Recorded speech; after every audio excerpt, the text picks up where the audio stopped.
Was haben ein 17-jähriger Pakistaner, ein norwegischer Entdecker, ein tibetanischer Mönch und ein amerikanischer Pastor gemeinsam? Sie alle haben den Friedensnobelpreis erhalten. Mit diesem Preis, einem der renommiertesten der Welt, wurden einige der berühmtesten und verehrtesten internationalen Persönlichkeiten und Organisationen der Geschichte geehrt. Um zu verstehen, wie alles begann, müssen wir zurück ins 19. Jahrhundert. Der schwedische Chemiker Alfred Nobel war damals vor allem für die Erfindung von Dynamit bekannt. Ein Durchbruch, der seine Karriere als erfolgreicher Erfinder und Geschäftsmann begründete. 30 Jahre später war er sehr reich geworden, doch er hatte nie geheiratet und war kinderlos. Als sein Testament nach seinem Tod eröffnet wurde, war es eine Überraschung, dass sein Vermögen für 5 Preise verwendet werden sollte. Physik, Chemie, Medizin, Literatur und Frieden. Diese Preise spiegelten sein lebenslanges Engagement für die Wissenschaft und seine Leidenschaft für Literatur. Aber warum Frieden? Da Nobels Name mit Erfindungen für die Kriegsindustrie verbunden war, nahmen viele an, er habe den Friedenspreis aus Reue gestiftet. Allerdings ist das alles Spekulation, da er solche Gefühle nie äußerte und seine Erfindungen auch für konstruktive Zwecke verwendet wurden. Stattdessen verbinden viele Historiker Alfred Nobels Interesse für die Sache des Friedens mit seiner jahrzehntelangen Freundschaft und Korrespondenz mit einer österreichischen Pazifistin namens Bertha von Suttner. Von Suttner gehörte zu den führenden Köpfen der internationalen Friedensbewegung und wurde 1905 nach Nobels Tod als erste Frau mit dem Friedensnobelpreis ausgezeichnet.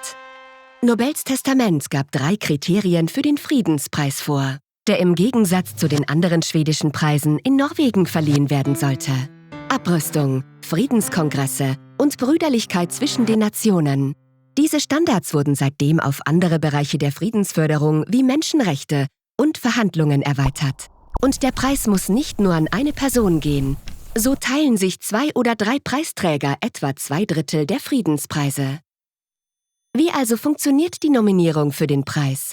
Nach Angaben der Nobelstiftung kann eine gültige Nominierung von einem Mitglied einer nationalen Versammlung, einer Landesregierung oder einem internationalen Gerichtshof kommen. Nominiert werden können auch Hochschulrektoren, Professoren der Bereiche Sozialwissenschaften, Geschichte, Philosophie, Recht und Theologie sowie vorherige Friedenspreisträger. Aber wer mehr darüber wissen möchte, wer kürzlich nominiert wurde, muss noch etwas Geduld haben. Alle Informationen über Nominierungen bleiben 50 Jahre lang geheim. Nehmen wir Martin Luther King Jr. Wir wussten erst 2014, wer ihn nominiert hatte. Nominiert wurde er von den Quäkern, die den Preis bereits zuvor erhalten hatten, und von 8 Mitgliedern des schwedischen Parlaments. Eine Person oder Organisation kann beliebig oft nominiert werden. So wurde Jane Addams, die als Gründerin der Sozialarbeit in den USA gilt, 91 Mal nominiert, bevor sie schließlich den Preis erhielt. Das Fehlen eines Preisträgers kann auch ein Symbol sein. Die Entscheidung von 1948, den Preis nach dem Tod von Mahatma Gandhi nicht zu verleihen, wird als Versuch interpretiert, den sogenannten Nicht-Preisträger respektvoll zu ehren. Wie andere Nobelpreise kann der Friedensnobelpreis nicht posthum verliehen werden. Der geheime Auswahlprozess dauert fast ein Jahr und wird von den 5 ernannten Mitgliedern des norwegischen Nobelkomitees durchgeführt, denen jegliche offizielle politische Funktion in Norwegen untersagt ist. Ausgehend von einer Vielzahl Nominierungen, über 300 in den letzten Jahren, sichten sie die Arbeit der Kandidaten und erstellen eine Auswahlliste. Schließlich gibt der Vorsitzende des Nobelkomitees den Preisträger im Oktober öffentlich bekannt. Die Preisverleihung findet am 10. Dezember statt, dem Todestag von Alfred Nobel.